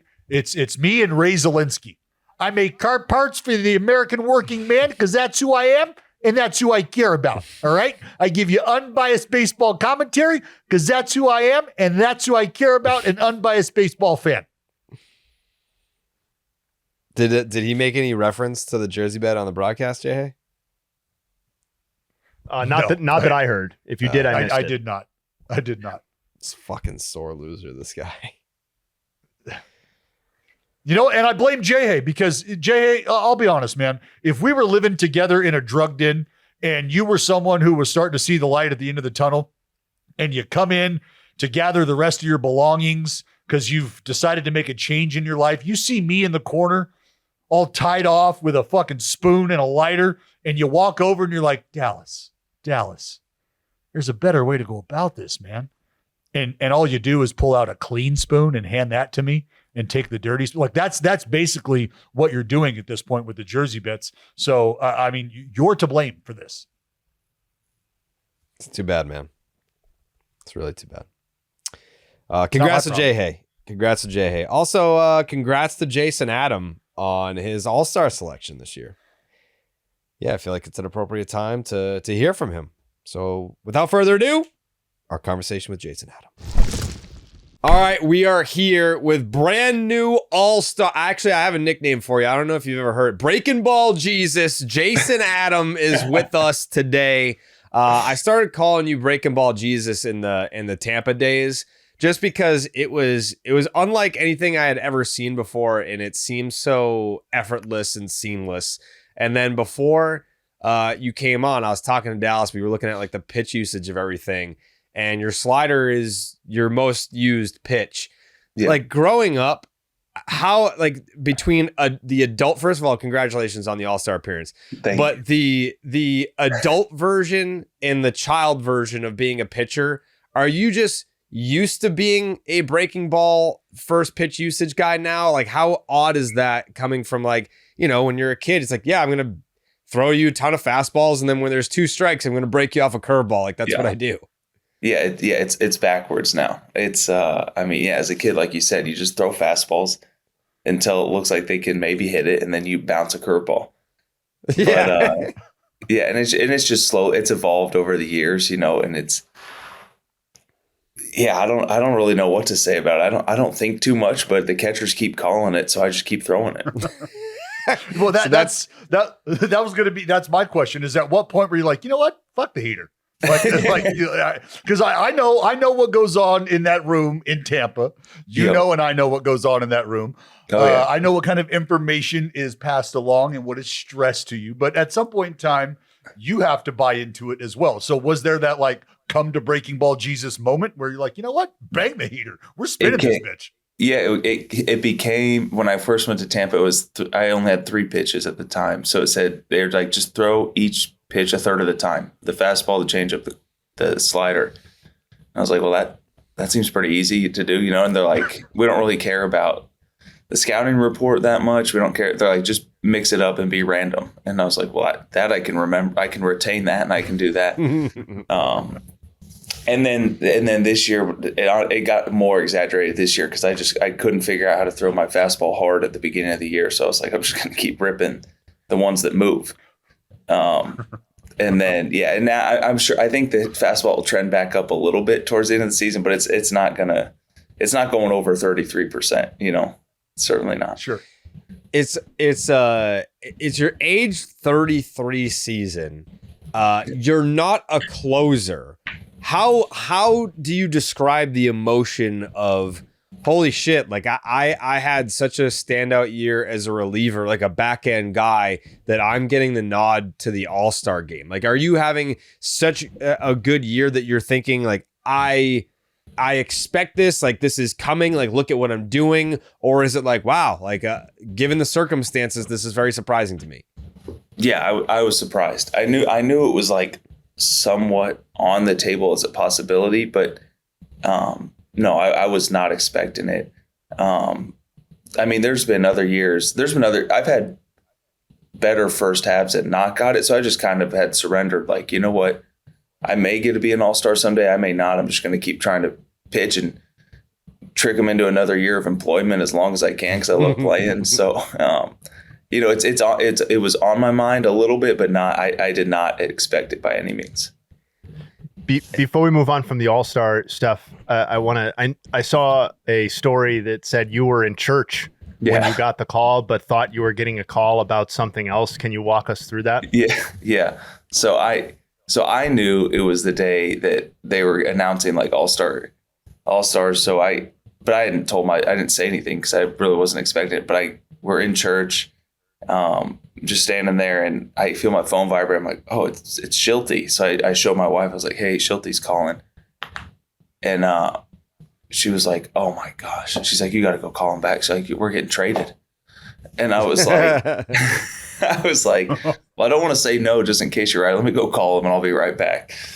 Yeah, so I stepped out. He called him back, and I was like, "Is everything good?" And he's like, "Oh yeah, everything's great. I just want to let you know you made the All-Star team."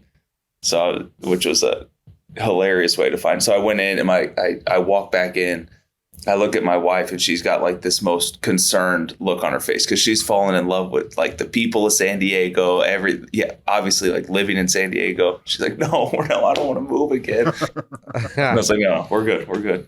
Just buckle up. We got a chaotic couple weeks coming." I wanted to ask you about San Diego because I mean I'm an East Coast guy. You're on the East Coast right now, but Miami a little bit different climate than up here in New England. Like growing up, I pretty much played baseball exclusively in cold weather, and when you get to the postseason, you're dealing with cold weather. But out there in San Diego, it's almost, I mean, if you could pinpoint geographically where the best weather in the country is, you're going to pick San Diego. So you're pitching there all year long. You get used to this perfect climate. How do you sort of train your mind for, hey, the most important innings that I'm going to pitch this year, if the Padres make it to the postseason, it's going to be cold. Like it's going to be uncomfy out there. How do you sort of prepare your body and your mind for what lies ahead? Yeah, I think there's something to that. I mean, I think we opened up early this year in, I think, Chicago. So we got to feel a little bit of it at the beginning, but it's been a while. And it's you roll out of bed and it's 70 degrees again. But so I think it helps that, like you said, they're the most important innings of the year. So your adrenaline's a little higher. You don't care. It's not like it's the dog days of August and you got to roll out there and play 30 games and you've been playing like these games matter. So you're a little elevated. Adrenaline covers the temperature a little bit. And I mean, they got enough heaters sitting around. I only got to go out there and throw one inning. I can get hot in the bullpen, throw my inning, and then go in and cheer the boys on. Solid answer. Mentally, honestly, I just can't get over the visual of you in church, like getting that message and just kind of looking to the person next to you like, "Told you, it works. Huh? It works." But as a reliever, and look, I've been there. You open up the gate, things are going well, and then you give up a 4-5 spot in a third of an inning, and now mentally, I don't think I can even look at the scoreboard until maybe July, because I'm not going to like what I see up there. 100%. What is that mental slog like going through the next month and a half, knowing, look, I really didn't get my ass kicked. I left 1, maybe 2 pitches up, and now I'm going to spend these next 2 months battling, grasping at these numbers. Mentally, where do you have to go to be able to keep yourself in a competitive mind state? Yeah, I think as a reliever, you have to, and it's impossible. Like, it's impossible because when you come in the game, they post your numbers everywhere. But I try so hard to just I'm not looking, good or bad. Because like you said, like you can be rolling with a 1-3 hit 2, like couple guys get on flukes and then homer. And it's like, well, there that goes, so it's like, once you start thinking about the numbers too much, you're not in a good spot. If you go out there, I like to I talked with our bullpen catcher in Tampa about this a lot. He's like, hey, I'd evaluate relievers. I'd just go through their game logs and be like, got the job done, 5 spot. Who cares? Blew the game anyways. Doesn't matter if it was 1 or 5, and then job done. So if you look at that, as long as you're getting the job done, 99% of the time, the numbers, they'll work themselves out. So at the beginning of the season, obviously the Dodgers were coming off a World Series title anyway, but it's like they just keep getting better. They keep getting hungrier despite how great they are every single year. But you enter the season in the same division as the Los Angeles Dodgers, the San Diego Padres being a team that nothing to shake a stick at, but no one stacks up talent-wise to the Dodgers. And here you are in the second half of the season, and the Padres have been playing up to the competition, 3.5 games back, entering play today on Monday. What has been the mindset in the clubhouse to sort of like, are you Are you looking at the standings? Or are you just saying like, let's control what we can control today and we'll see where we're at the end of the year? Mostly just like, let's just control. We know, we're aware of the standings. It's not like we black them out. But we also know like we're an incredible, like, I think what separates us from teams I've been a part of, or just in what it sounds like across the league, is like we're super detail oriented. So like that's our edge. The Dodgers can spend $2 billion a year. We have insane talent on our team, and we spend too, which is awesome. But then we try to take the edge of like, all right, what's this little edge that we can find in the game plan or in this pitcher's weakness or what he's showing us here. And we know that. So if we do that, take each game by game, we didn't play our best baseball, honestly, in the first half. So to be only 3.5 games back, we feel like we're in an awesome spot because we feel like our best baseball is ahead of us. Came out pretty good, looking pretty good to the start, post All-Star break. So just kind of game by game, and I think we'll look back 40 games from now and like where we're at. You are a massive part of the bullpen. And the bullpen is a massive part of any team's success. And if you are going to make a push into and through September into October, it's going to be because you're able to get big outs in big situations. Not necessarily specific to your group, but in your mind, what are some foundational pillars to a bullpen's success? Whether that's, having a long guy you can depend on, understanding that there's a setup guy that you can hand it to consistently. For you, what are some foundational pillars for a bullpen to succeed? Yeah, I think obviously like a lockdown closer, like having Suarez at the back end where he comes in and the game's over. I think that's foundational. But then also like getting it to Suarez. So I didn't give you. I just blew you off. You said one piece. I'm giving you like 3, but like the closer, you have to have that, and then you got to get it to Bob. So like, our bullpen I think is special because we have so many guys that can get it to Bob. The other day, I think me, Morejon, and Suarez were all down because we had pitched, and it was I think Demo, Estrada, and Hoeing maybe, and they all dominate. And it's so having that depth gives us a chance to rest, gives everyone a chance to rest, and it doesn't matter the day. So like I'll stick with those two, like having depth of guys that can get it to your closer, and then at the end of the game you have your closer who can, he comes in, we kick our feet up. That's it. Bridge to the big guy. Yeah.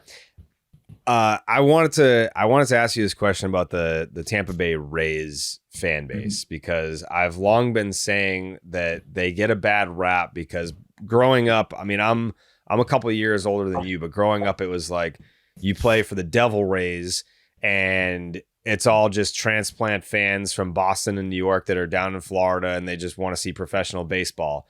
But those transplant fans have now procreated and had kids that are teenagers and in their like early 20s. These are like college kids. So now like we're starting to see that first wave of I was born here, Tampa Bay Rays fan. So can you like put into words your experience with, the Rays fan base? Because I feel like it's an up and coming, very young, but passionate and dedicated fan base that doesn't get the credit because we've just I guess the perception has been what it was before about it's just all transplant fans. Yeah. I think that they get an unfairly bad rep. It's an awesome fan base. They're passionate. They get a bad rep because they didn't show up to get, like, there wasn't as many of them at games. But from what I heard, like the Trop's not it seems like the Trop's not the easiest. Well, they're not even there anymore, but the Trop wasn't the easiest to get to. It's kind of like if you're in Orlando, like that's a haul.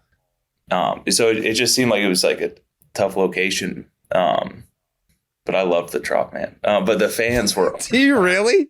I do, yeah. I loved it, man. Why? I loved it too. I appreciated it too. I love the dingy roof. Give me the darkness, right? If you can hide by 87, please do. It was homey. It was just like it was easy in and out. Mound was awesome. on-field bullpen, feel like you're part of the game. Yeah. I mean, I guess so I've never been there. I just, I often hear stories about, oh, you've never been to the Trop? It's okay. You can skip that one. That's usually like what I get. Did you feed the Rays? Did you go play with the Rays? Me? Sorry, what's that? Yeah, you. Yeah, no, I'm sorry. What did you say? Did I go back? Not Jared. He ain't been there. Yeah. Did you ever go play with the Rays? Play with the Rays? The actual like the fit. No, I every year I was like told my daughter, I was like, we got to get back there, and never did it. But by the end of the year, that water looked so gross. Like they needed some fresh water in there. So I do the Red Sox alternate broadcast with Jonathan Papelbon, and he always talks about his All-Star game experience and going there and talking to guys and how Mariano Rivera refused to show him how to throw his cutter. So did you have an experience this year where, you're talking up guys and going over pitch grips? Like, did you learn anything? Was anyone actually willing to give you information that you found useful? No. Mizorowski refused to show me how to throw 104. No, I mean, I honestly didn't. Who did I have? I had like a couple pitch grip conversations, but not a lot. No, honestly, it was like, I don't know if they're all like that, if it's just because it was my first one and I've never been, but it was an insane 48 hours. It's just like, it's like nonstop. I was like panicking, trying to make sure families' hotel rooms were all set. But no, I mean, I had like conversations with the guys, but not a ton about pitch grips. But yeah, awesome guys. I mean, Kershaw's awesome. He seemed like he'd tell me anything, but we throw a little different. But yeah, good group of guys. What was the one thing that you were most excited to find out or to feel? You know what I mean? Because you're talking about like, oh man, my brain's over here. I'm taking care of family. I don't know if I'm going to have, a pitch grip conversation with somebody I've been watching that's having a ton of success this year or career wise. But there might have been something that you were like, you know what? When I get there, I want to see if this is real. I want to see if this, like, what is this like? What was that? Yeah, that it was. I don't think I went in with any like expectations like that, but what I found was my favorite part of the whole, one of my favorite parts of the whole like couple days was I got to pitch the second inning. So then I was done. So just hanging out with the guys, like my work was done and just like chilling with the guys in the dugout in the clubhouse. That was probably like one of the best parts for me. I think the other thing too, because I saw you on the red carpet and I was towards the end. So that experience, like Dallas and I have done that many, many years now. And it's always interesting to see like who's comfortable, who's looking around being like, what the fuck's going on? If you were to rank sort of like different, like media day, I think media day this year. So you were part of, in my opinion, one of the most organized and smooth media days that the All-Star game has put on, at least since I've been going. Like, what were some of your favorite things that you did? Take out the actual like game itself, because obviously that's awesome. But like all the other stuff that you have to do, like what were some of the things that you liked about the experience? What were some of the things where you're like, I don't know what to do with my hands? Yeah, I loved seeing my kids on the red carpet. That my daughters were eating it up until the mascots came out behind us. Oh no! Two of them hate mascots. They're scared to death. So like, I was so proud. I'm like, it was so hot. I'm like, they're handling the heat well. I was like, we're doing it. Like, and then Dad, mascots, and like just start screaming. So I'm carrying like two of them, and like people are like, can I have your autograph? I'm like, not now. I got puke on my hand. No, I can't sign. Yeah. But so that was honestly that was fun memories. And media day, our media day was super easy. I mean, obviously, like we got enough guys in that locker room that the media really wants to talk to. So mine was pretty laid back. But yeah, media day, the taking my kids out on the field for home run derby was hilarious because it was like we were 2 minutes and my daughter's like, can we just go back in the stands? And I was like, no, this is cool. And she's like, not really. She's like, is it? this field access with home run derby is kind of lame, Dad. Like, nobody's selling us popcorn down here. I don't see any red ropes. There's no Dippin' Dots down here. This is very convenient. Sucks. What was the weirdest question that you got asked at media day? Someone was doing questions with like a puppet. I'm sorry. I don't. Did you see that? I did not see that. No, I did not it see was. that. It was a Spanish reporter, but she was asking in English. But like, that I don't even remember what the questions were. I just remember being kind of thrown a little bit. Okay. I still, I mean, like I'm on TikTok a lot, consuming a lot of baseball content, have not come across the puppet media day content yet. Maybe they're still in the lab cutting it up. Yeah. Saving the big guns. Yeah. You've had the experience at the All-Star game. You've also experienced the WBC. Mm-hmm. What experiences, or I guess, are there any similarities to your experience? And what was the biggest separator? I mean, I know there's some obvious answers here, but I want to hear from you, because those are two huge points of pride, right? Putting your country's name on your chest and playing for your country. And then obviously being able to enjoy the work that you have done personally because you're an all-star and that being acknowledged. So those are two different experiences, but what did you take away from those? And what are some similarities? Yeah. Two of my favorite times ever playing baseball. I'd say, so the similarities is like both of them I walked away from and I told my wife, I was like, I felt like a kid, like I felt like a 12-year-old playing baseball again. That's awesome. Which was awesome. The All-Star game was cooler for the kind of like the festivities and the game and like, but like the game felt like it mattered in the fact that like, well, I didn't want to embarrass myself and I wanted to win, but like it didn't, like there's not much on the line other than just like pride. Whereas the WBC, the games felt like they mattered. And they do, like you're representing your country. So the games felt more intense with the WBC, but it feels like very pure baseball. Like you're just playing for like the WBC. You feel like you're just playing for your country. Once you're in, there's no politics. It's just, I just want to beat this guy, not for financial incentive or anything, just to win, which I loved. And it was also weird because it's March and you're not sharp. And so like you can punch two guys out and then walk the bases loaded, which is like an odd thing about it. But they're both awesome. The baseball side of the WBC is more fun. And then the festivities side of the All-Star game is probably more fun. Who's your dream teammate? Who's someone that you've never, not even just in the big leagues, but minors, WBC, like you've never played with this person at any level of competition? Who's your dream teammate? Wow, never. Current player? Yeah. Okay. Yeah. Let's see. I mean, I feel like the stock answer is like Ohtani. Yeah. But so outside of that, still acceptable. It's yeah. I mean, it'd be fun to show up every day and see him go to work, and he, it's an extra arm. I'm sure down there. It would make all of us feel like shit because you'd just be like, I can't do that. Like that's not something that I have time to do. Like in terms of like the prepreration and the weight that he's putting up in the gym. Like no. He lifts heavy. Like he's got to be way more efficient with his time than I am. That's for sure. If there was a position player on your team right now.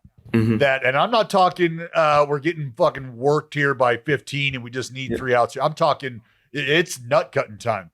Yeah. Which position player do you think on your team right now, on the Padres, you could Crony. put on the mound? Yeah. And he would be a viable option to get outs, to get leverage outs. Who do you pick? Not guys not named Tyler Wade on your team. Yes. Not Cronenworth. Cronenworth has it. So he was with the Rays, he was doing both. Right. So and he's still, I mean, he'll let you know how good he is. But he claims like he can spin it. And I believe it. He's athletic. But so yeah, I throw him. I want him to, but like it's something because he wouldn't start. So like something with and playing the, I don't like the new rule, the Ohtani rule, like kind of made it harder for him to do both. Or something. I don't know. That's what he says. Or maybe he was just trash and that's his out. But he says he was nasty. So I want to see him try. That's fair. Jayhay? What's it like getting to watch Manny Machado play every day? Because I feel like not enough people are still appreciating the fact that when it's all said and done, we could be looking at one of the 6, 8, 10 at worst greatest third baseman in the history of baseball, and a surefire Hall of Famer. What's it like getting to watch him, in his prime? Awesome. I didn't appreciate him enough till I got over here. Like I knew Manny. I knew he was a stud, but then like watching him day in and day out, he plays every day. He balls out every day, and he gets his hits. He gets his homers. He's clutch. He does his work so that he can play every day. I mean, you guys know, like none of us, nobody feels good every day. So he'll battle through an injury to go out there and play for the guys. He's the leader of the clubhouse. Like he's the total package. And, for years he got a bad rep and it was totally unwarranted. He's probably one of the best teammates I've ever played with. So to see him keep doing it, and people think he's old. He's younger than me. So that I think he's actually really young, but, yeah, he's so. I hope to play alongside him as many years as I can, so I can afford my children. You talk about like being at 100% or not. Having gone through the All-Star game experience now for the first time, do you feel rested? Because you had the couple days after, or do you feel like, man, like I'm more exhausted today than I was on Sunday, the day before the Derby? Today I feel more rested. The first day I flew to Atlanta, obviously post game, had the whole All-Star week, and then on the Wednesday after I flew back to San Diego with my family. Spent the half day with them, and then flew from San Diego back to Atlanta, back to DC. So I went like west, east. And that first day there, I was like, oh my gosh, I'm tired. But also like, it's just me on the road. So I went to the last couple of nights, I went to bed, got home from the game, right to bed, and slept as long as I could. So now I feel good. And I had 2 days where I didn't have to pitch. So that was kind of my All-Star break. But yeah, it's not at all a restful break. No, I can't imagine that it would be. No. I mean, but the experience is one that you're going to obviously take with you forever. Like like when you tell that story of your first All-Star game, where does that story start? Like when you explain that to your kids someday who may not have the memories, like where are you going first to tell the story of your All-Star experience? Oh yeah. Start with this story in church, because I do love that part of it. In church. And then I think it honestly starts with like the part, like the home run derby, like telling them like something about, I don't know how, but like just talking about like how this, because I was trying to explain to my oldest, like dad's dreamed of this since I was your age, that's why I want you out here with me. This is cool. And like share with them that they were like, okay, like we don't care. You're like, this isn't that cool. But yeah. Where's my iPad? yeah. So like, I loved it. I mean, that's what keeps you humble as a dad. You're like, isn't this awesome? And they're like, not really. Can we go paint nails? Yeah. So, but yeah, so just all of it. Not really. Yeah. But I think there's not as much. There's probably not a ton of baseball talked about in the story to my kids, but like all those memories and like seeing that they were so excited to get their hair professionally done for the red carpet. You know, like that's a girl dad life. But like those are some brother memories. Yeah. Well, Jay, dude, you've been very gracious with your time early in the morning. We know you got to get your day going. So we'll get you out of here. We got one question that we ask everybody that we're able to sit down and take time with. And that is, if you were able to jump in a hot tub time machine and take yourself back in time to any moment in baseball, the hot tub's better, any moment in baseball history, and you could watch it, you bear witness to this moment. All right. What is it and why? You're not playing. You're just watching. You're just experiencing this. My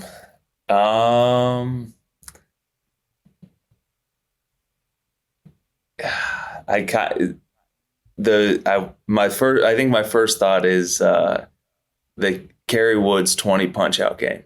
Ooh, love that. I don't love that. I don't think we've ever had that as an answer. Yeah, no, I watched that on YouTube when I was a starter in the minor leagues. I watched it before every start, just hoping something would rub off on me. Never did, but hence why I'm a reliever. But I don't know that, like, the stuff. I would love to see that stuff in person, just I love that game. Love that. It's great. Statistically, the greatest game for a pitcher in baseball history by game score is that game. Really? Yeah, it's 20 strikeouts, 1 hit, no walks. Yeah. And the hit was kind of shaky. Right. Yeah. Right. So that's the best game ever pitched statistically by game score. Jason Adam, thank you so much for taking the time, man. This was a lot of fun. We very much appreciate it. And we'll be rooting for you the rest of the way. Thank you, guys. I appreciate your time. Anytime. Later, brother. See you guys. Big thanks to Jason Adam for making the time, coming on the podcast today, making his debut, the BID bump. Have fun with that. Meaty pod today. There's still a fuck ton left on this rundown, Jayhay. Is there anything that you are itching to talk about? No, I mean, I think we had a lot of kind of impromptu conversations today, which is some of the best potting that I think we do. So we would never get to all of this at this point. Let me just make sure.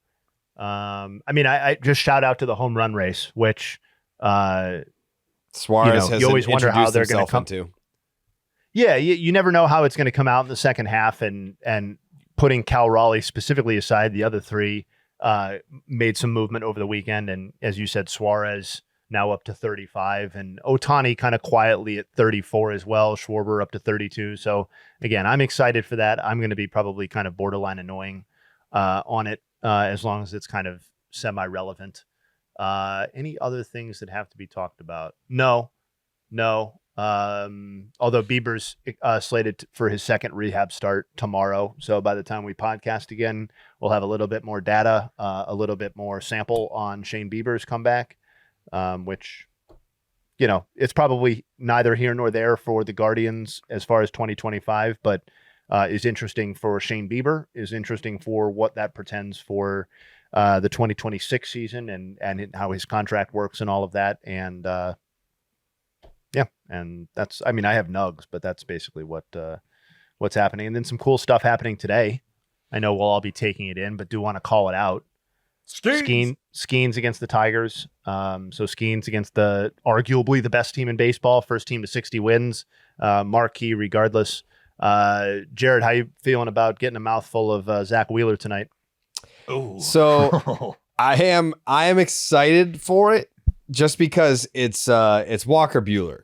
Like I think Walker Buehler has had a tough season this year, so I think it allows me to just enjoy Zach Wheeler shoving it up the Red Sox ass. I would be a little bit more upset. Is this weird? I would prefer it to be in a game where I can kind of like schedule it as a loss versus like Zach Wheeler versus Garrett Crochet. Like obviously I'm going to want Crochet to outduel Zach Wheeler. I feel like I can just enjoy Zach Wheeler tonight. That makes sense, I think. Yeah. Not that I'm like rooting against my own team. I but understand. I feel like I can just be like, all right, this if we win, it's a miracle. So scheduled loss, I can just enjoy Zach Wheeler do his thing. Yankees, Blue Jays kick off their series. Obviously, significant AL East implications. I realize it's still late July, but these games are important too. 3 games separate them. Blue Jays obviously leading. Brewers, Mariners begin their series. We gave the Brewers love, but given how hot they were, that could be honestly a very dynamic pitching showdown between those two teams, depending on how that's exactly lined up. And at least as of right now, it is lined up as Kirby Woodruff, Gilbert Mizorowski, and Castillo Priester, which I think is kind of almost as good as you could ask for, right? Sure. Maybe you want to see Peralta instead of one of the other guys, but you're getting Miz, you're getting Gilbert, you're getting you get the whole thing. So that's going to be great. And then Ohtani's back on the mound against the Twins tonight, which is always appointment viewing. And then other than that, I just got a few nugs. Yeah, let's get those award-winning nugs out there for the folks. Royce Lewis was playing as bad as any player in baseball and obviously has his myriad injury issues. He had a 127 batting average and a 392 OPS through his first 21 games this season. He is back on some level, though. 307. He had a big night last night. 307 batting average, 841 OPS now over his last 23. His teammate, Joe Ryan, did something that very, very few people ever do, which is have a start that dominant at Coors Field. He is the 12th instance of a pitcher having a start featuring 11 or more strikeouts and 0 walks at Coors Field. And he's only the 7th visiting pitcher to do so. The only others are Ryan Pepio, Blake Snell, Zach Gallen, Kevin Gausman, Wandy Rodriguez, and Randy Johnson. So I know he's been a hot trade target or name, or maybe the Red Sox want him. Seems very frothy in Red Sox land, the name Joe Ryan right now. Great guy, by the way.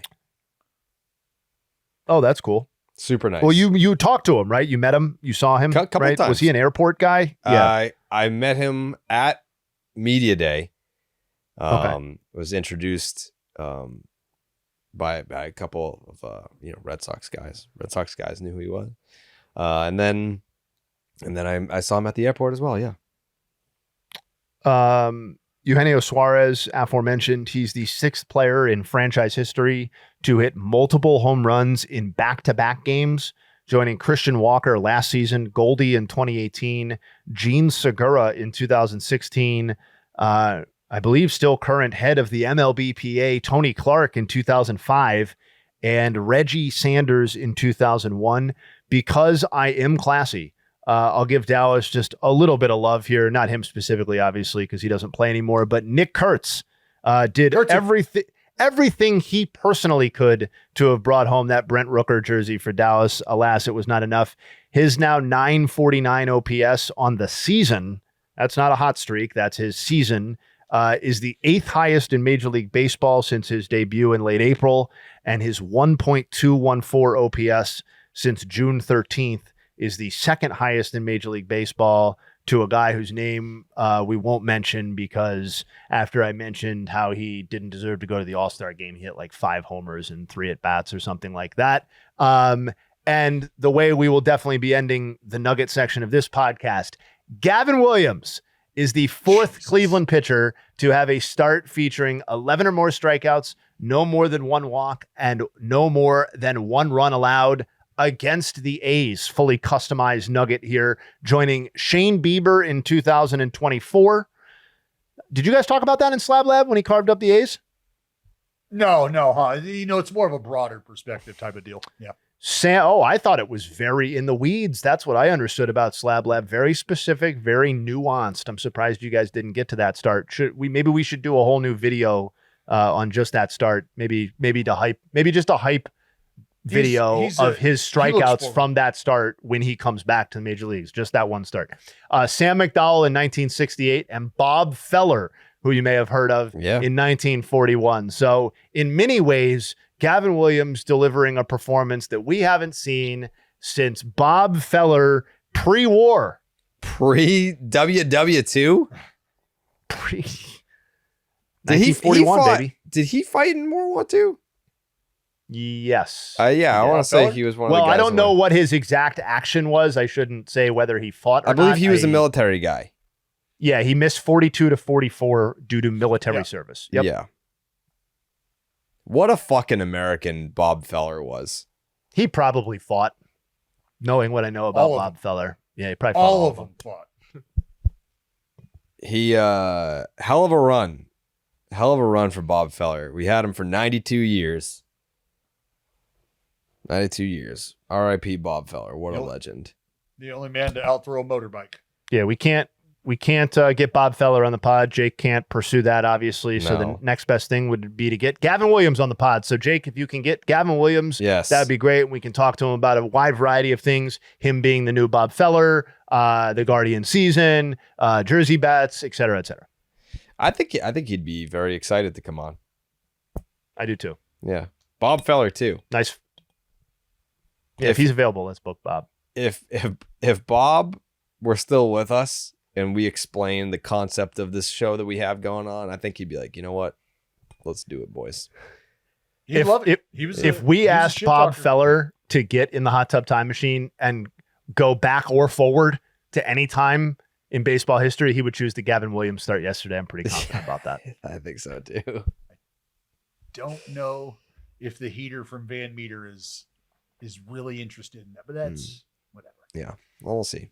Dallas, any final thoughts today? Any? Are you gonna take a break from jersey bets? I feel like they're kind of stacking up. You know, I feel like you owe a few now. No, your kids got to eat, brother. Yeah. No, I mean, Jayhay gets the Cleveland Guardians jersey from this last bet here.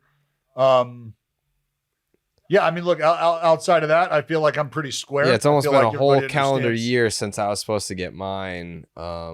Still waiting on it, but yeah, no, I know you have my address because you sent me that picture of you with my mom and sister. So I know it's not like an address issue. Yeah, no, it's just about I got to get when I get home. Right. You know what I mean? It's just on the road. It's tough to shop away from home. Yeah. Dallas also said that he was going to send me the poster of his perfect game signed. That was like 3 living spaces ago. So I'm in my house now. Then I was in Fenway before that. And I believe it was the Saugus apartment that he said he was going to send me that. So it was, yeah, I usually go by living situations. 3 living situations ago, I was supposed to get that one. Well, you've moved around a bit here. Yeah, but as we just established, having my address not an issue, you were the first person to send anything to this house. So, well, you know what? That's something I see myself definitely getting around to at some point. For sure. Okay.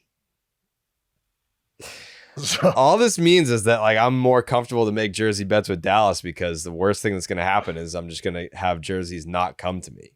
That's it. That's not true. Everybody that I've ever made a jersey bet with has their jersey. Sometimes they arrive sooner rather than later. Yeah, that's just look. Take that up with the postal system. I think on the day I'm gonna buy a cake for the I'm gonna have a birthday party, the 1-year birthday party for my jersey bet that I won. Come probably the first week of October. It's coming right out. We're 2 months away from that one. I think you'll like what you'll get, what you eventually get. I think you'll like it. Okay. Yeah. I think we'll see. I think you'll be pleased. And you know what? I don't have Jayhay's address, so that's a tough one. That's sometimes things fall through the cracks. Mm-hmm. That's tough. Jay, do you want to give it here now? No, we'll handle that offline for sure, man. Well, of course. Okay. I think you don't want it though. You don't want to put his personal information on a video recording. It's only me. I don't have it. Otherwise I would. Right. Every time that comes up, there's a Giants fan that will be like, oh yeah, I have Jared's number. And he'll just text me about the Giants. We'll talk. I answer every time. I don't care. Good. See? Yeah. Play the game. Fuck. Sorry for making you a friend. My bad. Yeah, I mean, not a lot. I would say this happened in 2020, so it's dwindled over the years. But usually I get text messages. So for anyone that isn't aware, Dallas doxed my phone number on a postseason stream in 2020. But I muted the. Yeah, he like muted his mic, but he like didn't cover his mouth. Like you could very clearly make out the numbers that he was saying. So I got like 50 text messages, which over the years has dwindled down to like a very nice, like I would say between 5 to 7 people will text me every opening day to just say happy opening day. Beautiful. Yeah. Beautiful. There's nothing wrong That's with what that. it was meant for. See? Yeah. No one that got my number on that stream ever became like a weirdo or like someone that reached out way more than they should. Excessively. Yeah. Never happened. Yeah. But there is one that that always comes to mind. It's the Giants fan. I don't know any of their names, but I just know like that's their team. Like I should just save him as Giants fan. Yeah. Well, good. You're welcome. Yeah. Yeah. It's beautiful. Baseball. It's a beautiful game. The beautiful game that builds many relationships. We'll be back on Wednesday for more Baseball is Dead. We had no Family Feud last week. We did not. Yeah. So we get to come back real strong this week on Thursday. Yeah, it just felt a little didn't want to rush it coming off the All-Star break. You'd been traveling. Like there were just a lot of built-in excuses, I feel like. And so you guys will be refreshed, mentally ready to go. And it's best that, you guys can be mentally ready to go. No doubt.